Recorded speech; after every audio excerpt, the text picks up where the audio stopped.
Chelsea are top of the league. If win on Saturday, albeit a few hours before Liverpool play. Do you worry? Have the players got?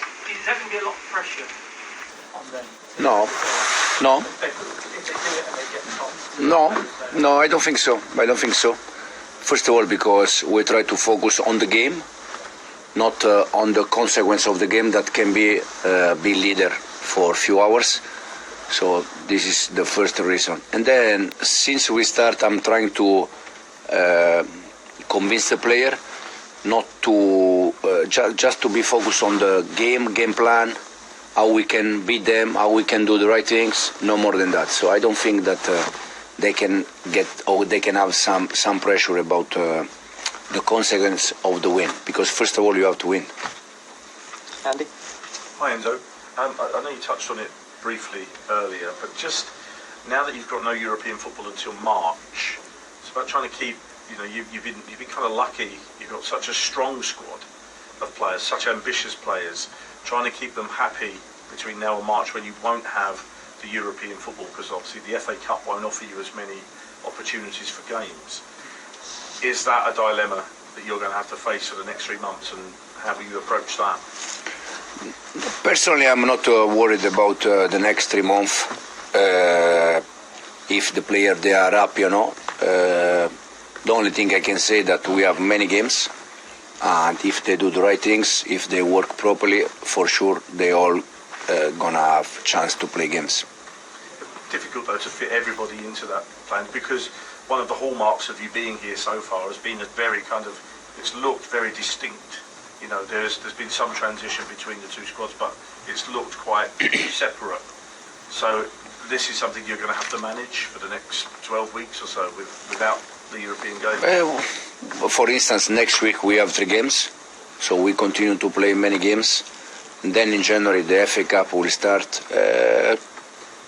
I don't know. I don't know. The now Sunday is the game, then Wednesday, and game by game we're gonna try to choose the best 11, or the ones that not the best, the one that we think they are the right one for that game, and then we see. And sorry, just briefly, is there? I know it's only been 24 hours, but any updates on the Mikhail Mudryk situation? Have you been informed when you may get the B sample or anything like that? Is there anything to tell us? Nothing, no. Hi Enzo. So obviously you're coming up against Everton on Sunday, and obviously over the years Goodison Park doesn't seem to be a very happy hunting ground for Chelsea. Is this something that you read into? Or, very happy, you said? Not a good record. No, that means that Chelsea lost many games there? Yeah.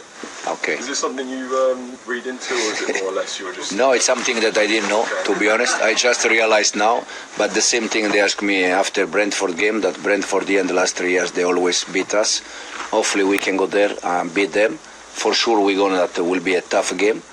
But we're going to try to prepare the game in the best way we can, and the target is always the same: prepare the game to win the game, and then we see. But I think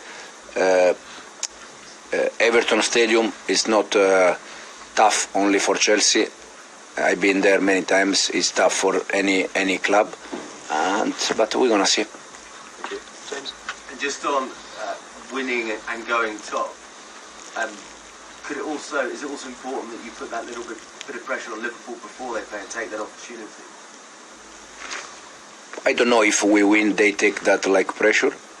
It's more a question for them. We're gonna try to prepare the game, to win the game like always. Then if we win and we put pressure to them, I don't know. Also because in that case they have 2 games in hands, they have 2 less games than us. So I don't think it's pressure for them, but it's more a question for them. I don't know. And injury news? Anyone due back? Anyway, Joao is back. You see Joao. Romeo probably will struggle to play Sunday, but probably yes. We see. Tomorrow depends, and then the rest is all clear. Bobby? Hi Enzo. Noni Madueke came off at half-time today. Was that planned, or did he pick up an injury? No. Was planned for Noni. And just wanted to ask about Reece James quickly. We haven't spoken about him in a while. How's he getting on? Is he Sammy close to coming back at least? Reese finally tomorrow will start with us for part of the session, so slowly will be back. Doesn't mean that he's going to be with us on Sunday or next Sunday. It's just tomorrow. For him, the plan is part of the session to be with him, and from there to try to build the right condition for him, and finally he can be back with us. Kieran? Hi, Enzo. You mentioned about you don't want unhappy players around in the camp after January, so you're going to need to speak to. How will that actually all work out? Will you sit down and think, right, these are the guys who may not get used, I'm going to need to speak one-on-one with them? How will you decide who stays in hospital? No, there are players that unfortunately they didn't play a lot with us in all the competition, like Chilwell, like Carney. Probably they are the first that they want to leave because they work every day, they train every day because they want to play games, and if they don't play games, probably they are thinking to leave. But then we see, I think each player, it's a bit different situation. So we're gonna see if some of them is coming and knock the door and say I want to leave or something like this, and we try to find a solution. Simon? But going back to T-League, just want to clarify for Farner and Buddy Shield as well. Both they are still out, and both they're gonna be still out for a long period. Into January. Yeah. And so Everton have got new owners confirmed today.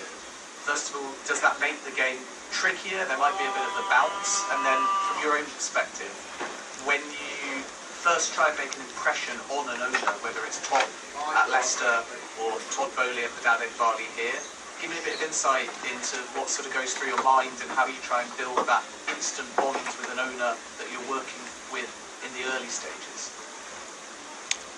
I don't know if the new owner for them can be something good or bad. For sure not bad, so probably can be something good. And then personally, when I met owners like, as you said, top at Leicester or the owners here, I just try to be myself, to be honest with them, to be clear since the first meeting we had, and no more than that. Good. Last couple will go there and finish with Malik. And so you're second in the league. What have you brought to this club since you came here that's got you to second in the league? Is it the way the players have brought into the way you work? Is it your coaching? Tell me what this success is. No, for sure the players. You can coach them in the way you want, but if they are not open mind or if they don't understand what I require, it's complicated. So first of all them, and then I think it's a bit mix of things. You know, the club, the coaching staff, the players. But it's important that we all share the same vision. That sometimes it's not easy, and probably this is the reason why. And we'll finish with Malik. Just to go back to Mark Gu, he hasn't played in the Premier League since the first day of the season. Would he be a player in January you might have to look at a loan for, or do you want to keep him here? No, I think with young players like Mark, like Josh, like Ty, for me, the best thing for them is to be with us because they can understand every day the way we want to play. They can grow, we can teach them how we want them to play. So I think it's better if they stay with us. But and then depends a little bit also the desire of the players. If in this case Mark, his desire is to get more minutes and to play more, we sit with him and we decide together.